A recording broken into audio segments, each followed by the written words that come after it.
Ito nga po mga kabayan ko, yun pinapakita natin dito sa may mismong seawall. Dati may mga nakatambak dyan ng mga nakasakong basura, di ba? Pero ngayon mapapansin nyo ngayon ay wala na po, no? Nakuha na po yan mga kabayan ko. Madilim na at malapit nang mag-close, pero kita nyo naman yung mga namamasyal. Talagang sinusulit ang magandang view rito sa Manila Baywalk Dolomite Beach. Grabe, ang ganda pagmasdan. Iba talaga sa Manila Bay, oh. Napakaganda pagmasdan, di ba mga kabayan ko?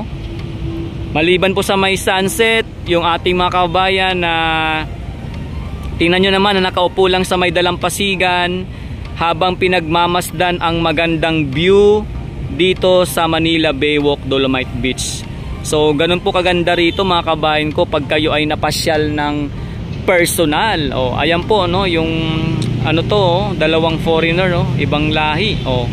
Ayan, ini-enjoy po yung kanilang picture taking dito sa Manila Baywalk Dolomite sa kanilang pagpasyal.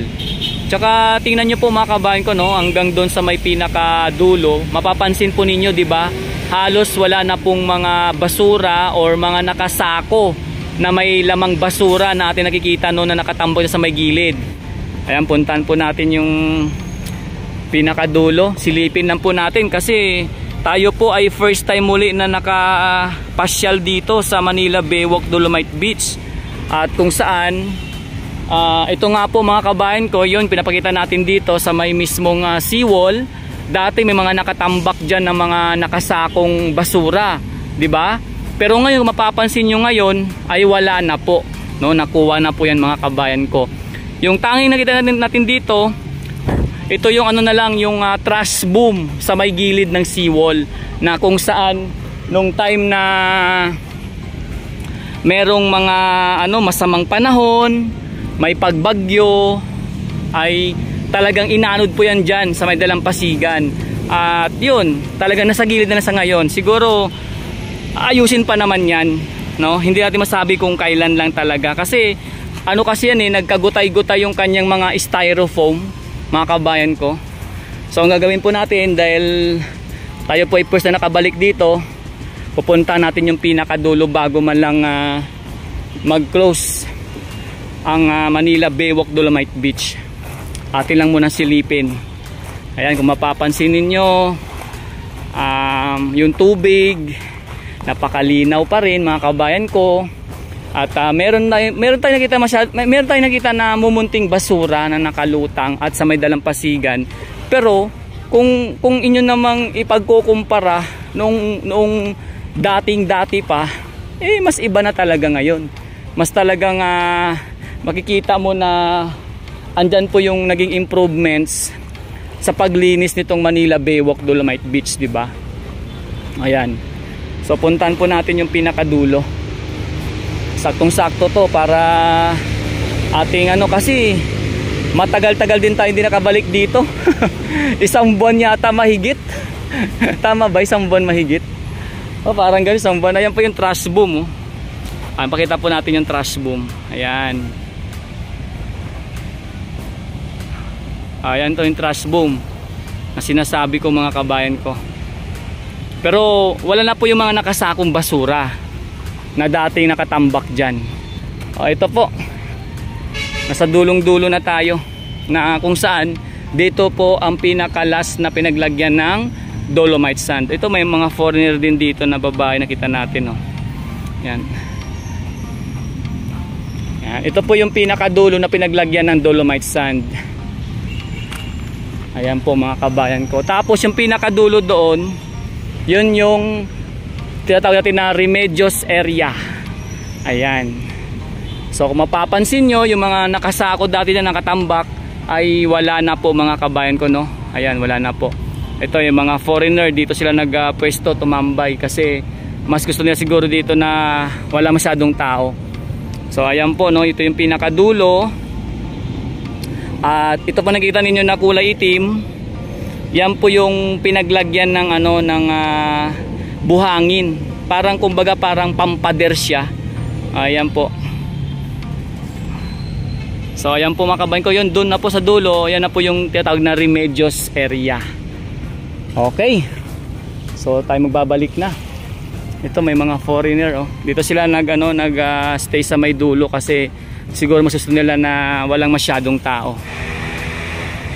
Ibang iba na po talaga siya ngayon. Tapos yung yung dagat, oh. Kung titingnan nyo po yung dagat mga kabayan ko, di ba? Malinaw.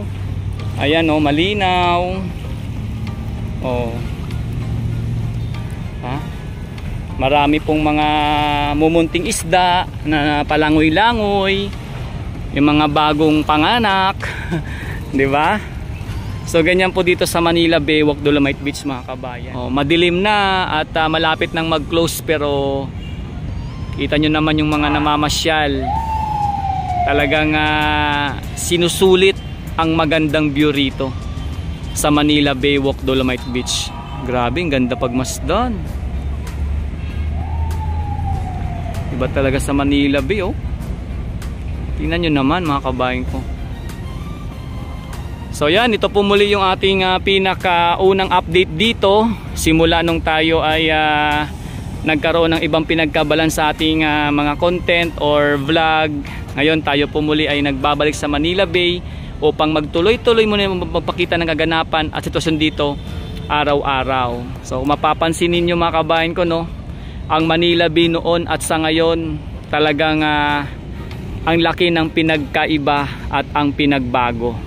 Kung dati na maitim ang dagat, may kakaibang amoy na hindi mo mawari, tapos yung sa hangin ang gagaling, ngayon masabi mo na kahit hindi pa man napapaliguan or hindi pa man swimmable ang itong Manila Baywalk Dolomite Beach, makikita mo na nag-i-enjoy yung bawat nagpupunta rito, no?